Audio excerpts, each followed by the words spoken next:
साथियों नमस्कार। Veterinary classes की इस वीडियो में मैं आपका स्वागत करता हूं।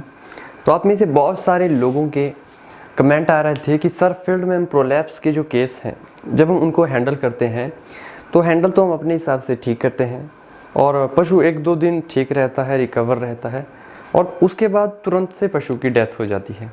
तो उसका क्या कारण है और एक जेन्युइन सा ट्रीटमेंट आप हमें प्रोलैप्स की स्थिति में बताएं ताकि प्रोलैप्स की जो पशु में डेथ होती है गाय भैंस में उसको रोका जा सके। तो ऐसी हम क्या गलती करते हैं जिसकी वजह से पशु में प्रोलैप्स के केस में लास्ट में जो है वो डेथ हो जाती है। ठीक है, इस कंडीशन में हम बात करने वाले हैं तो एक एक चीज़ को, एक एक पॉइंट ऑफ व्यू को मैं आपके साथ शेयर करूंगा। तो यहाँ पर आप देख सकते हैं, यहाँ पर पशु में ये जो उसका गर्भाशय है, ठीक है, ये बाहर निकल जाता है। इसके अलावा यहाँ पर आप देख सकते हैं तो इसमें भी पशु का जो गर्भाशय है वो बाहर निकला हुआ है। नेक्स्ट यहाँ पे हम बात करते हैं तो ये देखिए आप, ये जितने भी यहाँ पर फोटोज़ हैं ये सारे के सारे पशु में कोई रेक्टल प्रोलैप्स है, जो कि पशु का जो एनस होता है उसके अंदर जो रेक्टम वॉल होती है वो सारे की सारे रेक्टम बाहर आ जाता है, गुदा द्वार जो है वो पशु का बाहर आ जाता है। उसके अलावा पशु में होता है वेजाइनल प्रोलैप्स, जिसके अंदर पशु का जो वेजाइना होता है, जो कि फीमेल पशु में देखने को मिलता है, उनका जो वेजाइना सर्विक्स होती है वो बाहर आ जाती है। कई बार ये कंडीशंस पशु में जब पशु प्रेग्नेंट नहीं है, प्रेग्नेंट होने से पहले भी आ जाती है और प्रेगनेंसी के दौरान भी आ जाती है और बच्चा देने के बाद भी आ जाती है। यानी कि इसका एग्जैक्ट टाइम नहीं है कि इस तरह की जो कंडीशंस होती हैं ये किसी भी समय पशु में हो सकती है। ठीक है, तो जब प्रोलैप्स की कंडीशंस पशु में मिलती है तो फर्स्ट ऑफ ऑल हम बात करते हैं कि प्रोलैप्स होता क्या है। तो प्रोलैप्स वो कंडीशन होती है जब पशु का जो गर्भाशय होता है वो योनि के रास्ते बाहर आ जाता है। कई बार ये बहुत अधिक मात्रा में बाहर आता है और कई बार बहुत कम बाहर आता है। ठीक है जी, तो ये आने का कारण क्या रहता है? देखिए बहुत बार, जैसे अगर नॉर्मल कंडीशन में हम कहें तो कई बार पशु में कब्ज की शिकायत रहती है। कब्ज की शिकायत रहती है तो पशु बहुत अधिक मात्रा में, यहाँ पर हम रेक्टल प्रोलैप्स की बात कर रहे हैं, तो कई बार क्या होता है कि पशु में जब जोर लगाता है गोबर वगैरह करने को तो उस कंडीशन में, और साथ ही साथ कैल्शियम की कमी भी हो जाती है, तो उस दौरान नॉर्मल स्थिति में पशु का जो गुदाद्वार होता है वो बाहर आ जाता है। ये नॉर्मल जो समस्या है ये ज़्यादातर हमें जो है वो बैल में देखने को मिलती है। ठीक है, अगर हम बात करें जो वेजाइनल जो प्रोलैप्स होता है, ठीक है, वेजाइनल प्रोलैप्स बहुत सारी स्थितियों से या बहुत सारी कंडीशन में बाहर आता है। एक तो कैल्शियम की कमी हो जाती है, दूसरा कई बार जब पशु प्रेग्नेंट है और प्रेग्नेंट होने के बाद जब पशु डिलीवरी का समय आता है तो बहुत ज़ोर ज़बरदस्ती करके बच्चे को बाहर निकालने की कोशिश की जाती है, तो उस दौरान भी इस तरह की स्थिति हो सकती है। और कई बार पशु में क्या होता है कि जो जेर होती है वो नहीं निकल पाती है, तो जेर के केस में भी इस तरह का जो प्रोलैप्स की जो समस्या है वो आ सकती है। बहुत बार पशु को हम ढलानदार एरिया में बांधे रखते हैं, तो ढलानदार एरिया में जब आप बांधे रखते हैं तो भी पशु में चांसेस बन जाते हैं। और ऐसे बहुत सारे कारण हैं, मेन मैंने आपके साथ शेयर किए हैं। इसके अलावा बहुत सारे ऐसे कारण होते हैं जिस कंडीशन में पशु में प्रोलैप्स की जो समस्या है वो आती है। ठीक है, तो इसके कारण हमने बात कर लिए। डायग्नोसिस इसका सिंपल है, आप कई बार बहुत कम हल्का सा जो है वो देखने को मिलता है।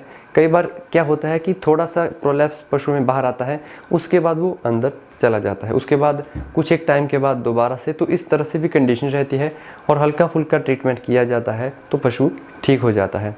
समस्या तब आती है जब पशु प्रेग्नेंट है और प्रेग्नेंट होने के समय जब प्रोलैप्स की कंडीशन हो जाती है, या कई बार क्या होता है कि पशु ब्याया गया है उसके बाद पूरा बच्चेदानी जो है वो सर्विक्स वगैरह सारी चीज़ें बाहर आ जाती है।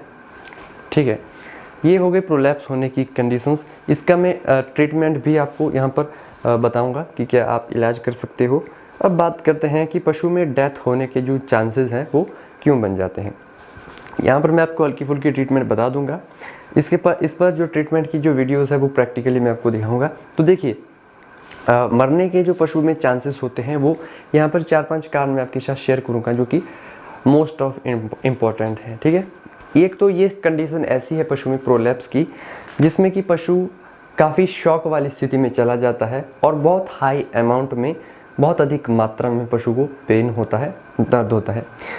अब आप एक आइडिया लगा लो, अगर आपको हल्का सा कट कहीं पर लगता है और उसमें जो स्किन अंदर की दिखाई देती है उसके ऊपर हल्का सा भी पसीना या वाटर या फिर नमक इस तरह की कोई चीज़ पड़ती है या आप दूसरा हाथों पे लगाते हो तो बहुत ज़्यादा दर्द होता है, इरिटेशन होता है। तो आप देखिए, जब किसी गाय भैंस का जब पूरा की पूरा अंदर का जो जेनिटेलिया है वो बाहर आ जाता है और उस पर जब आप अपने हाथों को लगाते हो तो उसको कितना पेन होगा, ठीक है। इसके अलावा इसमें क्या होता है कि पशु को गोबर करने में, पेशाब करने में काफ़ी सारी जो है वो प्रॉब्लम आती है।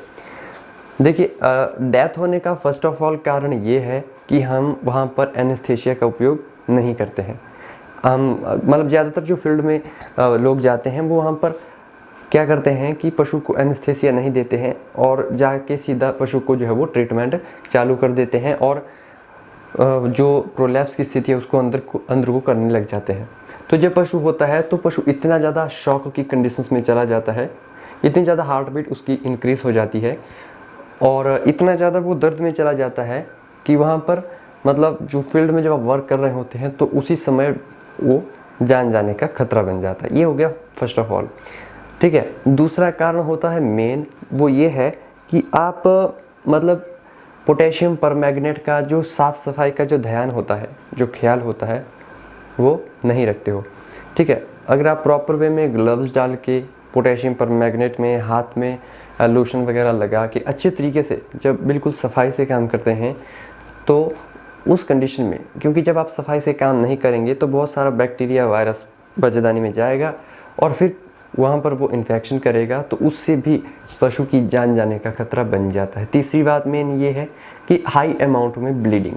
हाई अमाउंट में ब्लीडिंग का मतलब ये है, वैसे तो जब प्रोलैप्स की कंडीशन होती है तो जब तक बच्चेदानी में किसी प्रकार का अगर कोई कट वगैरह नहीं लगता है तब तक तो ब्लीडिंग के चांसेस कम रहते हैं, बट कई बार बहुत अधिक मात्रा में ब्लीडिंग पशु में हो जाती है डिस्टोकिया के केस में या इस तरह की स्थिति में। तो हाई अमाउंट में जब ब्लीडिंग हो जाती है तो पशु एनीमिक हो जाएगा और एनीमिक होने की वजह से पशु की जान जाने का खतरा बन जाता है, ठीक है। चौथा जो इसका महत्वपूर्ण कारण है वो ये है कि हम नेल्स वगैरह नहीं काट के रखते हैं, ठीक है, और ना तो हम नॉर्मल सेलाइन का यूज़ करते हैं। आप में से काफ़ी सारे लोग ऐसा करते हैं।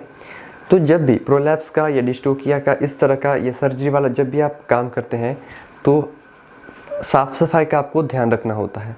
कई बार हमारे जो नाखून होते हैं, मैंने बहुत सारे लोगों को देखा है जो कि बिना ग्लव्स डाले ही करते हैं। आपके जो नेल्स होते हैं वो पशु की स्किन के ऊपर टच होते हैं और टच होने के बाद वो ब्लड में मिलते हैं, तो और भी जो बैक्टीरिया वायरस होगा वो ब्लड के अंदर जाएगा, पशु को टॉक्सिसीमिया हो जाएगा, ब्लड में इन्फेक्शन हो जाएगा, टॉक्सिसीमिया की कंडीशन पशु में हो जाएगी और जब टॉक्सिसीमिया की कंडीशन पशु में होगी तो फिर पशु को बचाना मुश्किल हो जाता है। आप जितनी मर्जी ट्राई कर लो नहीं हो पाएगा। तो ऐसी कंडीशन में भी तीसरी बात यह है कि लोगों का इसमें ध्यान नहीं रहता है। 3-4 दिन से कोई गाय भैंस जो है वो ऐसे ही पड़ी है, उसको प्रोलैप्स की दिक्कत है, नहीं दिखाते हैं लोग, ये ओनर की गलती होती है। जब लंबे समय से काफ़ी अधिक मात्रा में प्रोलैप्स बाहर रहता है, ठीक है, तो उस कंडीशन में भी मक्खियाँ वगैरह बैठती है, तो उस कंडीशन में भी जो है वो पशु की जान जाने का खतरा बन जाता है। और जब बच्चेदानी बाहर रहेगी तो उसमें क्या होगा कि वो मतलब सूख जाएगी, सिकुड़ जाएगी और वो जो चमड़ी होगी जो वो डेड हो जाएगी, फिर उसके बाद उसको काटना ही पड़ता है, ठीक है। तो इस तरह की जो है वो कंडीशंस होती हैं और काफ़ी सारे मतलब इसमें और भी ऐसे ढेरों कारण हैं जिस वजह से प्रोलैप्स के केस में जो पशु होता है उसकी जान चली जाती है, ठीक है। जो मेजर 1-2 कारण और भी हो सकते हैं, ठीक है, जो कि आप फील्ड में रहकर ही एब्जॉर्ब कर पाओगे, ठीक है। अब हम बात करते हैं इसमें ट्रीटमेंट की। यहाँ पर मैं आपको जो नॉर्मल लेवल का जो प्रोलैप्स है, ठीक है, उसमें अगर आपको ट्रीटमेंट करना है तो आपको मैं यहाँ पर दवाओं के नाम नहीं मेंशन करूँगा, ठीक है। तो आप एंटीबायोटिक का यहाँ पर आपको इस्तेमाल करना है, ठीक है। कैल्शियम का आपको यहाँ पर इंजेक्शन का उपयोग करना है, इंट्रावेनस भी आप कर सकते हो, इंट्रामस्कुलर भी दे सकते हो। ज़ाइलाज़िन जेली का आपको यहाँ पर इस्तेमाल करना है, जाइला जो इंजेक्शन आता है, ठीक है, ज़ाइलाज़िल करके भी इंजेक्शन आता है, उसका भी आपको यहाँ पर इस्तेमाल करना है। एपिड्यूरल वहाँ पर आपको उस स्थान में मतलब वो देना होता है, ठीक है।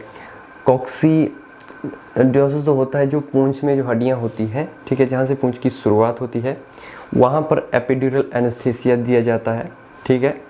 तो वो कंडीशंस भी आपको आनी चाहिए केस को हैंडल करने के बाद।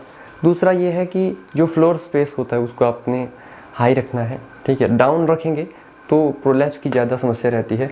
उसको पुराने जो साइड होती है जहाँ पर पिछली टांगे पशु की आती है वो सरफेस जो है वो ऊंचा होना चाहिए, ठीक है। और इसके अलावा मतलब आप एंटी हिस्टामिनिक का कोई एक इंजेक्शन पशु को लगा सकते हो। उसके अलावा दर्द के लिए आप दर्द निवारक इंजेक्शन पशु में लगा सकते हो, ठीक है। तो इस तरह से आप एक नॉर्मल ट्रीटमेंट करके पशु को रिकवर कर सकते हो। अगर आपको मतलब प्रॉपर वे में इसका ट्रीटमेंट चाहिए तो आप कमेंट करना, मैं आपको ट्रीटमेंट भी इसका शेयर कर दूंगा, ठीक है। तो अगर आपको आज की वीडियो पसंद आई हो तो इस वीडियो को